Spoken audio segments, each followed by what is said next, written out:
There's a space, a sliver of time, that defines the kind of leader you are. It's not your resume, your title, or how many people report to you.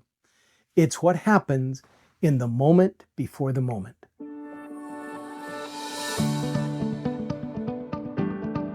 That subtle pause between stimulus and response. That heartbeat of leadership that most people miss. I'm Carl Piester. I coach leaders to think clearly, lead well, and navigate hard things.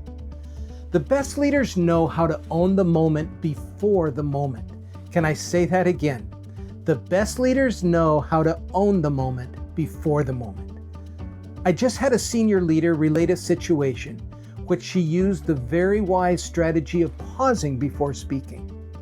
She's known for having strong opinions, sometimes too strong for some. She's learning to stop, observe, orient, and then speak. Rapid response is thought to be a characteristic of good leaders, yet I would dispute that strongly. Wise words come after consideration. Because here's the truth. Leadership isn't about getting the last word. It's not about getting the last word. It's about, and get this, owning the first pause. So the default mode is reactivity, masquerading as leadership. Let's start with the opposite. You know the scenario. Someone says something frustrating. Your blood pressure starts to jump. You feel that adrenaline spike, and within seconds, you're speaking before you even realize it. Maybe your tone sharpens. Maybe you retreat and shut down. Maybe you go into fix-it mode and offer a quick answer without understanding the real question. That's not leadership. That's reactivity. And the cost? People feel dismissed, problems get oversimplified, and culture suffers. Not because you meant harm, but because you didn't pause. You didn't use the moment before the moment. So why this pause matters more than you think? When we coach physicians or C-level leaders, we often say you don't have to have the perfect answer, but you do have to have presence. And presence starts with a pause. And what happens in that pause? You breathe. You remember your purpose. You consider, is this a moment for clarity or for connection? Let's go back. You breathe. People underestimate that. But just a simple exercise. Breathe in to the count of 5. Hold it for 5. And then breathe out. You might think, can't do that. I would challenge you to try. It is a game changer. Again, now you remember your purpose and you consider, is this a moment for clarity or connection?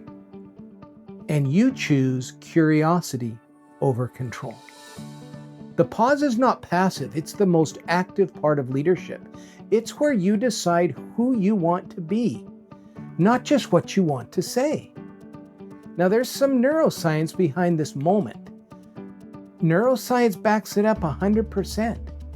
When we're triggered emotionally, politically, personally, that amygdala, that crisis center in the middle of the brain, fires up. It's a fight or flight response. And in that state, we don't respond, we react. The brain floods with cortisol. Our reasoning narrows. We lose the nuances of communication. But when we pause, even for a breath, we activate the prefrontal cortex. That's where the higher order thinking happens. Perspective, empathy, good decision making, all the things we say we want in our leaders. Great leaders don't eliminate stress, they just learn to interrupt it. Say that again. Great leaders don't eliminate stress, they learn to interrupt it. That's the pause. Now, what does this look like in real time? Let me take you into a coaching room. A medical leader I coach uses this now to slow down the decision process. Instead of jumping in with conclusions, he asks questions. He clarifies. And sometimes we'll call a follow-up meeting to allow himself time to consider the input he has just heard. Can you imagine yourself hearing a leader say, I like your thinking. And I'd like to some time to consider that. Could I meet with you again tomorrow when I've thought through what we have just talked about? Can you imagine your response to that? It breaks the norm of we got to make this decision by the end of the hour, when really we don't have enough information and consideration to do it the right way. So now I want to talk to you just a couple of moments about how to build this into your leadership muscle. This isn't personality dependent. You don't need to be naturally calm or conflict avoidant. This is a practice. And like any other leadership behavior, it can be trained. Here's how you build the muscle. Name your trigger moments. Start by identifying where you're most likely to react instead of respond. Is it in conflict? When someone challenges your authority? When a meeting goes off course? Know your hot spots. If you can predict those, then you can prepare for them. Now practice your micro pauses. That's step 2. You don't need a 5-minute meditation. Start with literally just 2 seconds. In meetings, before you speak, ask yourself, what's needed right now? What's needed right now? That small pause often reveals what's really required. Empathy, direction, or even silence. And use some neutral prompts. Buy yourself time with bridge phrases like, let me think about that for a moment. That's interesting. That's an interesting perspective. Tell me more. Tell me more about what's behind that. These phrases aren't deflections, they're leadership tools. They slow down the conversation and speed up trust. And after everything, debrief with yourself. Don't just move on. Reflect. Did I pause? Did I lead the moment? Or was I led by the moment? That post-moment awareness is how you sharpen your edge. So why does this matter now more than ever? In healthcare and business and life, things are moving faster. Pressure's higher. There's a lot more tired people out there, but the leaders people follow aren't the ones who react fastest.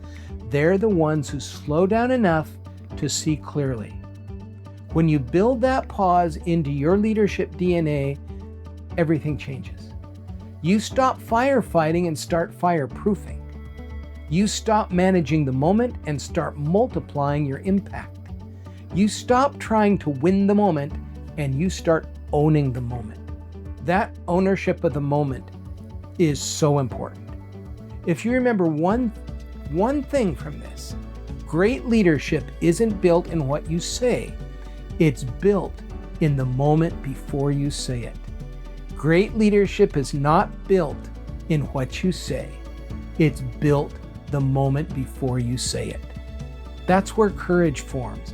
That's where trust is made. That's where your legacy as a leader begins. So the next time the pressure rises and you feel that surge, don't rush. Breathe. Lead. I'm glad you're here. If this resonates, hit subscribe, tap the bell, and head over to coachinggroupinc.com to explore real ways we support great leaders.